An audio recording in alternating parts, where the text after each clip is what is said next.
It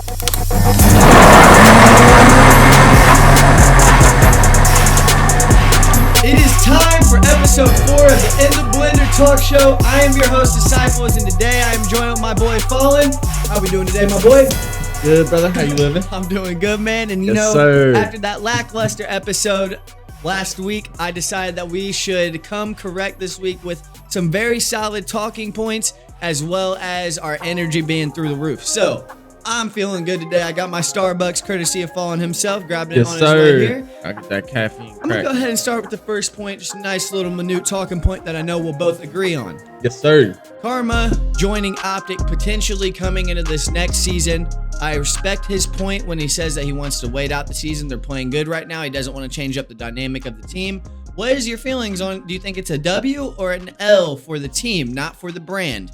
For the brand, it's W, obviously, Optic. Karma involved in anything Optic is going to be good sales-wise, good views-wise, etc. Do you think it's good for the team? Do you think they benefit? Fuck yeah. Why? I'm just curious. That's 3-ring, baby. Mm-hmm. That's Damon Barlow, the king.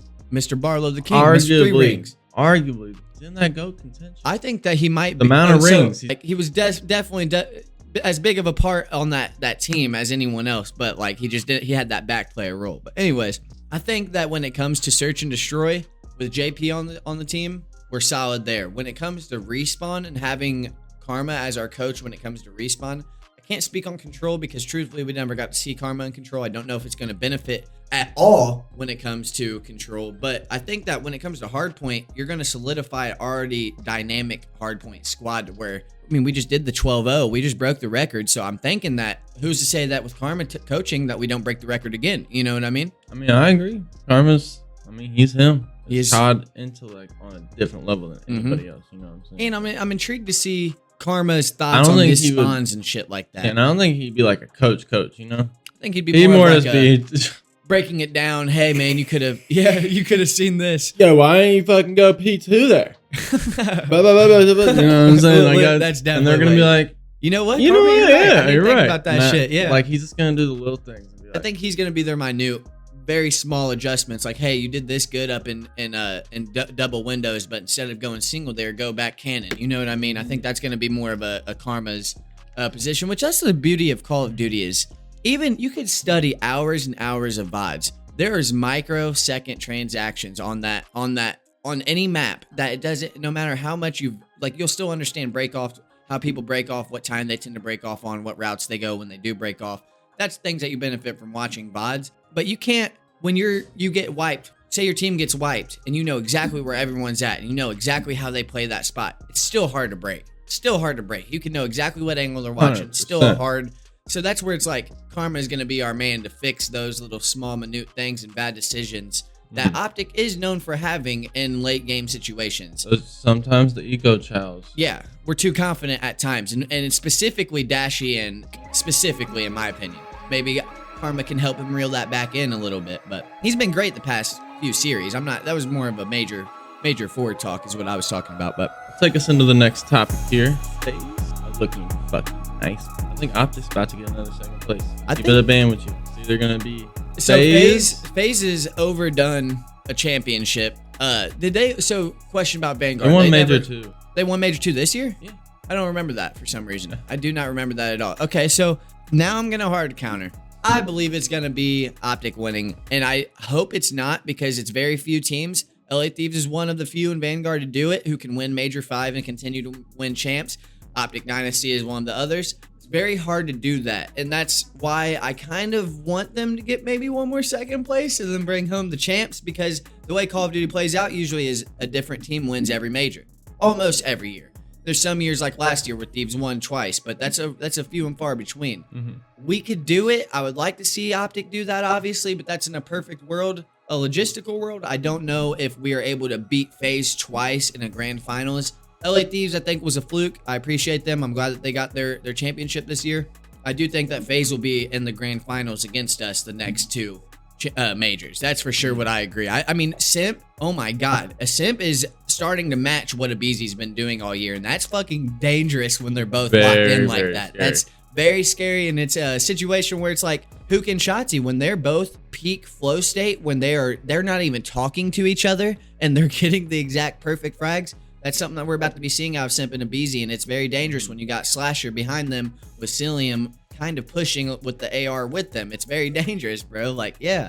And fucking snaking. He is literally a Slytherin motherfucker. That is definitely taking this from low key. I think that definitely could happen, but now that leads me into this new point. If it doesn't happen in the peak moment for the Optic guys' careers happens, such as winning Major 5 and winning Champs, does that mean that Shottzy officially has better accolades than Formal?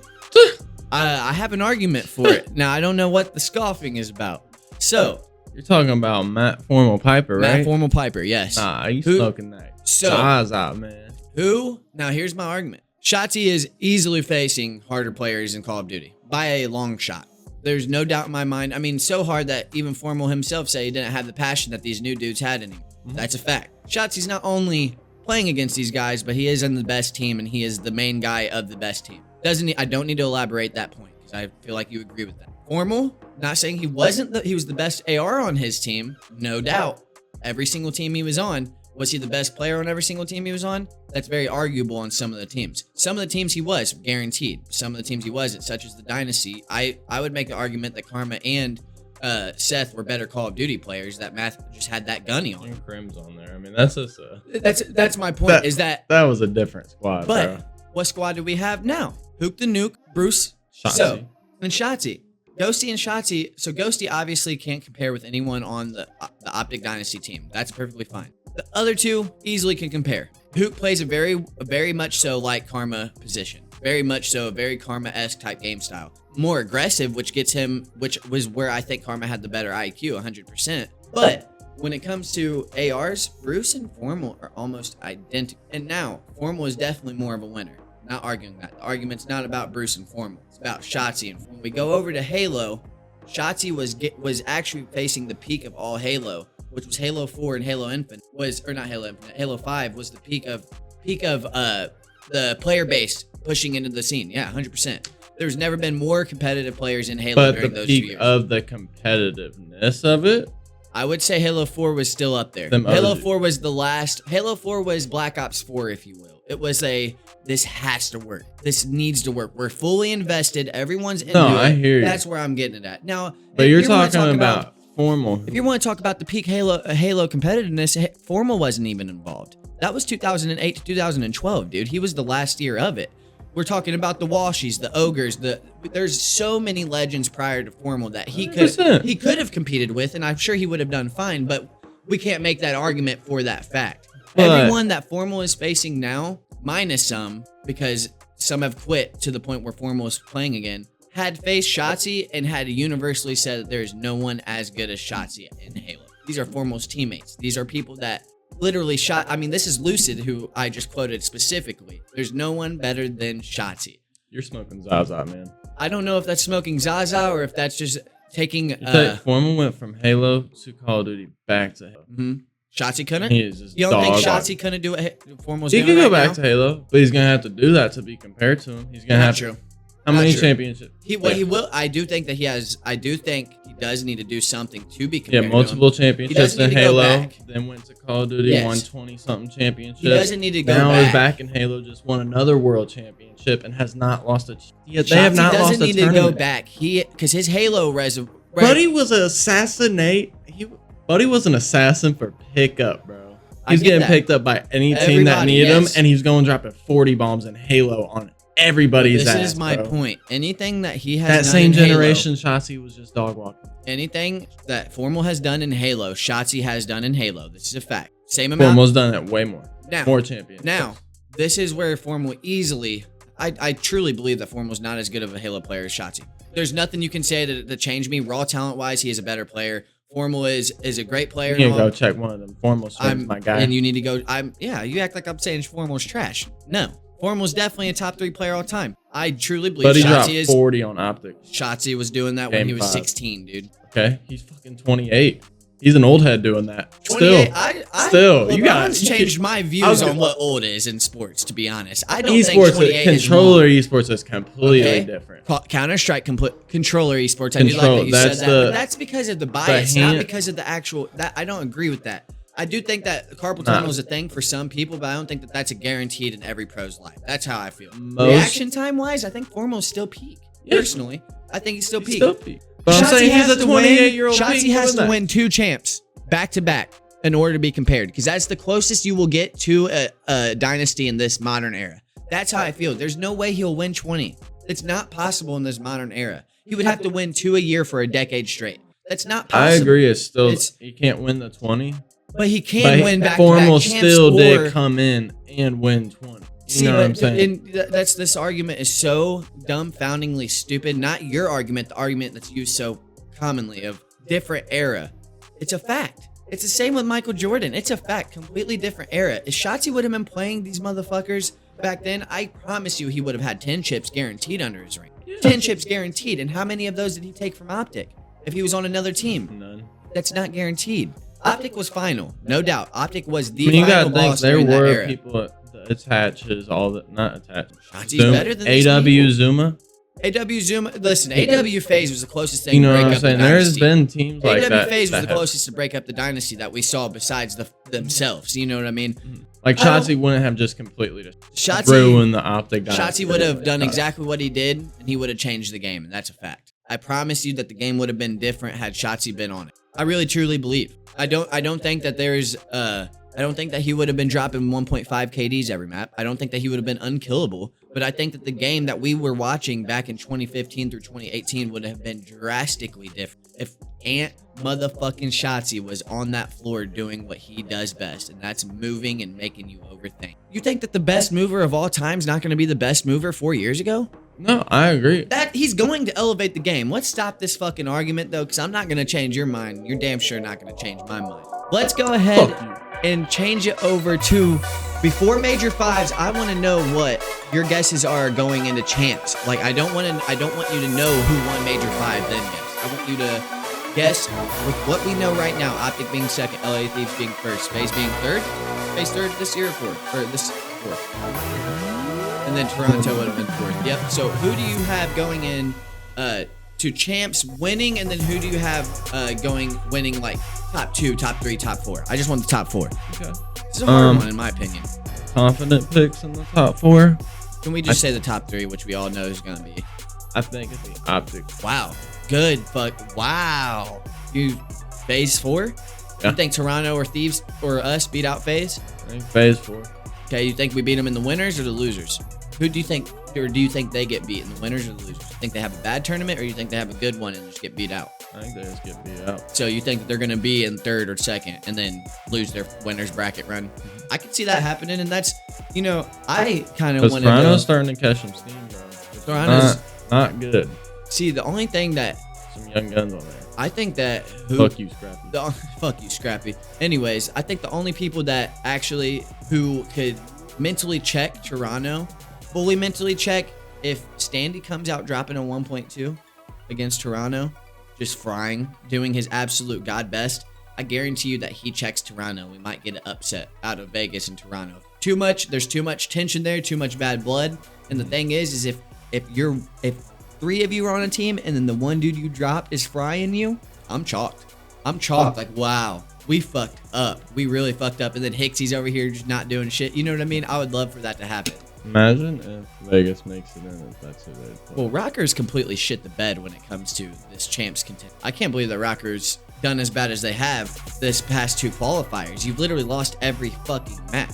Every map. In order to get possibly taken out of champs. I know you're looking up stuff. You can respond. This is our last point. I won't be able to tell. But Legion does play Toronto first. That would be. That'd be some. And that's where it's like, we need to, maybe not this year. I don't want to start this year, but I want to start doing a breakdown of, that's the type of storylines that we truly do need in the scene in order for us to, you want viewership to be plus 50K first day 50K plus. So that way, hopefully, you know, with the Scump watch party, the Zuma watch party, and the Flank and whatnot, we get 300K by the time finals comes around Sunday, even if Optic's not in it, because we want those storylines to be peak. Dude, this sport is literally a mixture of WWE and NBA. There is raw talent and genuine skill that comes in, but there is a script to it that the players need to buy into, not the org. They don't, the corporation. corporation does not need to buy into. CDL doesn't need to do anything. They write themselves. But when Scrap's beautiful at it, and this is why I actually like the kid. He's so good at playing the heel, playing the person no one likes, because it's like, and he did that beautiful thing with Optic where he's like, yeah, GG's. Everyone was tweeting about him for fucking 4 days. I can't believe Scrappy didn't talk shit. Can't believe Scrappy didn't talk shit. Genius. He's literally a genius when it comes to playing that evil, mean, ruthless Crim6 card. Patty Cakes card. Parasite card. And that's what you need. Because watch, once he wins, the next year, everyone's watching more. Because now we want to see the giant fall. And Scrappy, I pray to God that Ghosty wins Rookie of the Year. Scrappy's making it damn fucking hard. Really fucking hard.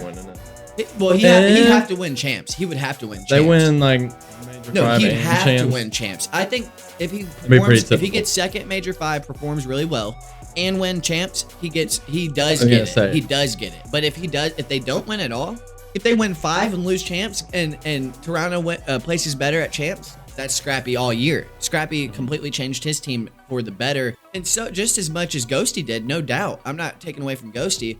Longer duration. You got to respect it. Longer duration of performance. Got to respect it. But all Toronto has done, I think, is won a major. And then they're dropping like the top 4. Like, they're the ones you have to beat to get top 3. But that's the team that they are right now. If Ghosty has a good run, top 2s, maybe another top 2 or top 1, and then another win champ. It's pretty typical. It's extremely typical. And what he's done for Ant, Bruce, and Hook in terms of just being that IGL, that true IGL that every team wants and needs. Dude, even when we're playing, I don't want to fucking IGL, but there's moments where I feel like I have to. Vice versa. When I'm fucking pissed and I'm not talking, you have to take over. Like, now they have that person who, no matter how angry he is, how amped he is saying the play, he is calling out. He's a human UAV, literally. That's where I think he's more dynamic. Slang-wise, Scrappy's got him beat. That is actually a fact. Scrappy's got him beat slang-wise, Scrappy no got doubt. A beamer. I do think I do think my boy Dan's got a better IQ than Scrappy. I truly do. That's my honest opinion, and I don't think that wins Rookies of the Year.